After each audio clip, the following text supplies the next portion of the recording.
नमस्कार, मैं हूँ रानू शर्मा। आप देख रहे तहलका भारत।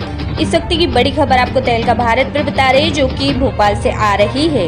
आज हम बात कर रहे हैं घोटालों को लेकर, जो कि मध्य प्रदेश में आए दिन सुनने को मिलते हैं। आज हम पटवारी की परीक्षा परिणाम के घोटालों के बारे में बात कर रहे हैं। पटवारी की परीक्षा परिणाम आते ही छात्रों ने लगाए गंभीर आरोप। उन्होंने कहा कि बहुत बड़ा घोटाला हुआ है। परीक्षा में एक ही कॉलेज ग्वालियर में NRI भारतीय जनता पार्टी के विधायक का है, जिसमें 10 में से 7 बच्चे टॉपर आते हैं। और सब क्या है, हस्ताक्षर हिंदी में है। 16 प्रश्न के उत्तर नहीं देने के बावजूद यह कैसे संभव हो सकता है?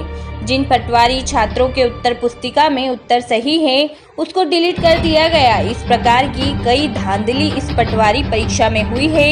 इन सारी समस्याओं को लेकर छात्र सड़कों पर उतरे और उन्होंने टीवी के समक्ष जमकर नारेबाजी की तथा दोषियों के खिलाफ कार्रवाई की मांग को लेकर उन्होंने आज राजधानी भोपाल पहुंचे। पुलिस के द्वारा बताया गया कि इनको संबंधित अधिकारी को ज्ञापन दिलवाया गया है। आइए आपको सुनाते हैं क्या आरोप है छात्रों के। सामने लाएगा कि कैसे नॉर्मलाइजेशन की प्रक्रिया काम करती है। कभी किसी बच्चे के 10 नंबर बढ़ा देते हैं तो उसी शिफ्ट में कभी किसी बच्चे के 10 नंबर कम कर दिए जाते हैं और एक एक नंबर से बच्चों को बाहर कर दिया जाता है और टोटली अनियमित। पटवारी का रिजल्ट आया है, उसके बाद बहुत बड़ा स्कैम डायरेक्ट दिख रहा है। जो अभी बच्चा बोल रहा था कि भाई एक ही कॉलेज में टॉप 10 में से 7 बच्चे हैं और जिस बच्ची ने टॉप किया है उसके 183 नंबर है। पेपर 200 नंबर का होता है।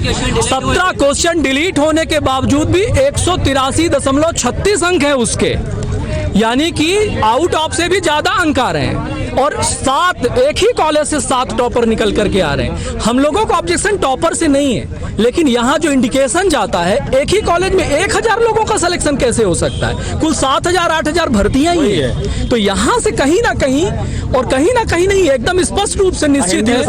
और जितने भी बच्चे टॉपर है ना, वो सब हिंदी में साइन तो ठीक है, हिंदी में सिर्फ प्लेन नाम लिखे हुए। जनरली जो पढ़े लिखे बच्चे होते हैं, जनरली जो बच्चे सिग्नेचर करते हैं, हिंदी से भी करते हैं, तो कोई ना कोई डिजाइन होती है उसमें। लेकिन उन बच्चों के प्लेन ये बात का आगाह करते हैं कि कहीं ना कहीं स्कैम इसमें स्पष्ट रूप से दिख रहा है, झलक रहा है। और दूसरा मेरा पेपर था जो कि मेरे मार्क्स थे 148.18, जो कि कम करके 143.38 कर दिए। इसमें से उन्होंने जो क्वेश्चन सही था उसको डिलीट कर दिया।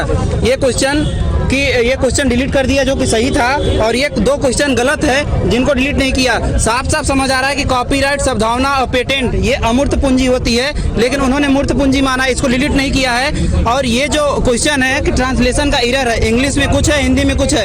हिंदी से आंसर नहीं आ रहा है, इंग्लिश से आ रहा है, इसको डिलीट नहीं किया। ये साफ साफ दिख रहा है कि ये क्वेश्चन गलत है, ये सही है, ये क्वेश्चन इसको डिलीट कर दिया। तो इसकी हम मांग करते हैं कि मेरे को 0.8 से बाहर किया है, तो मेरी इस 13 अप्रैल की फर्स्ट शिफ्ट का दोबारा से स्क्रूटनी और जांच की जाए।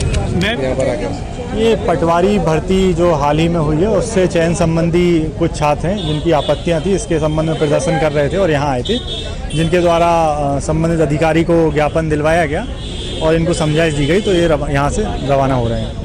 क्या समस्या थी सर इनकी नॉर्मलाइजेशन जो प्रोसेस है उससे, और कुछ भर्तियों के जो चयन हुए हैं उनकी आपत्ति के संबंध में इनकी कुछ आपत्तियां थी, जिसके संबंध में इनको बताया गया कि ज्ञापन करवाया गया।